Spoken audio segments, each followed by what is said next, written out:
विखे कुटुंबाचं आता मतदान झालेलं आहे. विखे पाटील आहे.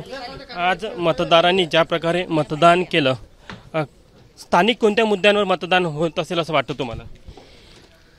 इथे जिल्ह्याच्या एकूण पाण्याच्या प्रश्नामध्ये आता निळवंडी जी परिपूर्ण झाली त्याच्यामुळे तो एक मेजर इश्यू या मतदारसंघाचा होता. त्याचबरोबर जिल्ह्याच्या संदर्भात रोजगार निर्मितीचा एक प्रश्न होता की स्थानिक जिल्ह्यातल्या मुलांना रोजगार निर्माण झाला पाहिजे.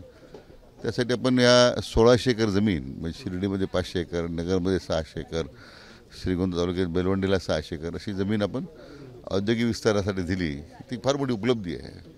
बाकी जे मग जे आमच्या कुकडीचा पाण्याचा प्रश्न आहे की तो आपल्याला दीर्घकाळ दक्षिणेच्या दुष्काळी भागाला वरदान ठरणाऱ्या कुकडी प्रकल्पाला जे जिल्ह्याचं आणि हक्काचं पाणी आहे ते आपल्याला देण्यासाठी संघर्ष करावा लागेल.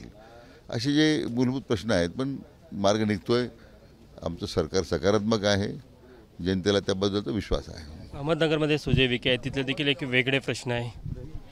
नाही कुकडीचा प्रश्न किंवा साखळी योजनेचा नगर दक्षिणेच्या दृष्टीने अहिल्यानगरचा जो प्रश्न आहे त्यासाठी मी म्हटलं की हा संघर्ष करावाच लागेल. कारण याच्यामध्ये नगर जिल्ह्याच्या न्याय हक्काचं पाणी जे आहे हे सातत्यानं जिल्ह्यावर अन्याय होतो अशी भावना आहे. आणि त्यामुळे दक्षिणेमध्ये आज मेजर इश्यू जो आहे तो कुकडीच्या पाण्याचा आहे. मी म्हटल्याप्रमाणे साखळी योजना पूर्ण करण्याचा आहे. कृष्णा खोऱ्याचा जो आमचा वाटा आहे जिल्ह्याचा तो सुद्धा आम्हाला मिळाला पाहिजे. पण त्याचबरोबर आपण जिल्ह्याचा एक स्ट्रॅटेजिक प्लॅन तयार केलेला आहे ज्यामध्ये जिल्ह्याच्या पर्यटन विकासाला वाव देताना अहिल्या पुण्यश्लोक अहिल्या देवीचं जसं वल्लभभाई पटेलांचं स्टॅच्यू ऑफ युनिटी उभं राहिलेलं आहे तसं स्टॅच्यू ऑफ विमेन एम्पॉवरमेंट आम्ही उभा करतो आहे. महाविकास आघाडीने निलेश लंकेला शेवटच्या क्षणाला मैदानात उतरून एक आव्हान देण्याचा प्रयत्न केला आहे. नाही काय की एक उमेदवार मुळातच महाविकास आघाडीला मिळत नव्हता हे त्याचं सगळ्यात मोठं अपयश होतं. आणि मग लंकेनं उभं करणं ते खरं प्रसारमाध्यमांचं एक मी म्हणतो सोशल मीडियातून त्यांनी एक निगेटिव्ह नॅरेटिव्ह सेट करण्याचा प्रयत्न केला. पण नंतर तो एक्सपोज झाला. लोकांना त्याची म्हणजे तो त्याचं पूर्णपणे जनतेला समजली त्या संदर्भातली भूमिका काय आहे. मला वाटतं त्यामुळे लंके आमच्यासमोर आव्हान नव्हतंच कधी. सुजय विखे आपल्यासोबत आहे. सुजय दादा, मतदान झालेलं आहे, काय भावना आहे? नागरिकांना काय आव्हान करणार की जास्तीत जास्त टक्क्याने मतदान करावं? सगळ्यांनी आपला मतदानाचा आहे अधिकार याचा वापर करावा. देशाची निवडणूक आहे, देश कोणाच्या हातात द्यायची त्याची निवडणूक आहे आणि देश हितासाठी सगळ्यांनी काही जरी असेल तरी आपल्या जीवनातलं 5 मिनिटं तरी बाहेर येऊन द्यावेत आणि देशाचं नेतृत्व निवडावं अशी विनंती मी सगळ्या नागरिकांना करतो. अहमदनगरमध्ये काही ठिकाणी गदा रोड राडा झाल्याच्या बातम्या पुढे आलेल्या आहे. काय वाटतं, विरोधकांकडनं हे मुद्दाम केलं जातं असं वाटतं तुम्हाला? नाही, आता अनेक गोष्टी या मागच्या 25 दिवसामध्ये एवढ्या खालच्या पातळीचं राजकारण अहिल्यानगरच्या जिल्ह्याने कधीच पाहिलेलं नव्हतं. पण दुर्दैवाने काही ठराविक प्रवृत्तीचे लोक जेव्हा राजकारणात येतात तर या गोष्टी घडतात आणि हे घडल्यामुळेच अहिल्यानगरच्या जनतेला आता ठाम विश्वास आहे की अशा प्रकारचे प्रकार जर थांबवायचे असतील तर आपण कोणाला निवडून द्यायचं आहे किंवा कोणाला निवडून दिलं पाहिजे हे जनतेला त्यांचं मत निश्चित करण्यामध्ये फार मोठं मदत या माध्यमातून झाली. विखे कुटुंबाचा एक मोठा वारसा या जिल्ह्यामध्ये, तो वारसा पुढे नेण्याचं एक मोठं आव्हान तुमच्या पुढे आहे. नाही, वारसा म्हणजे विश्वास आहे आणि या विश्वासाला सार्थ ठरेल असंच काम दर पंचवर्षीय करावं लागतं आणि 50 वर्षापासून या विश्वासाला सार्थ ठरेल असंच काम आम्ही केलेलं आहे. यावेळेस आदरणीय प्रधानमंत्री नरेंद्र मोदींच्या नेतृत्वाखाली इतकं मोठं विकास कामाचं जाळं या जिल्ह्यामध्ये आपण पसरवलेलं आहे की मला विश्वास आहे की मोदींच्याच कामामुळे आम्ही या ठिकाणी फार मोठ्या मताधिक्याने निवडून येऊ. तुमचं काय विजन असणार आहे निवडून आल्यानंतर?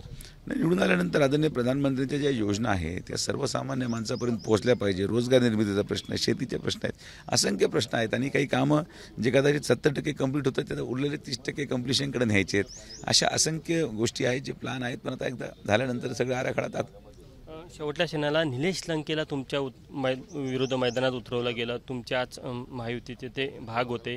काय वाटतं, कुठेतरी शरद पवार किंवा थोरात कुटुंबियांनी त्यांना रसद दिली? हे दर पंचवर्षिकचं आम्हाला हे पाहायची सवय झालेली. हे काही नवं नाही आमच्यासाठी. दर पंचवर्षिकला अचानकच कोणीतरी येतं आणि अचानकच कोण आमच्या विरोधामध्ये आहे ते सगळे एकत्र येतात. हे काय आज नवी गोष्ट आमच्यासाठी नाही. महत्त्वाचं हे आहे की जनता तीच आहे. उमेदवार जरी बदलला तरी जनता तीच आहे आणि जनतेने सदैव आमच्या परिवारावर आदरणीय प्रधानमंत्री नरेंद्र मोदींवर प्रेम केलेलं आहे आणि त्याचंच मतात रूपांतर होईल असा मला विश्वास आहे. 2019च्या तुलनेने 24ची निवडणूक काय वेगळं वाटतं, काय वेगळे मुद्दे आहे?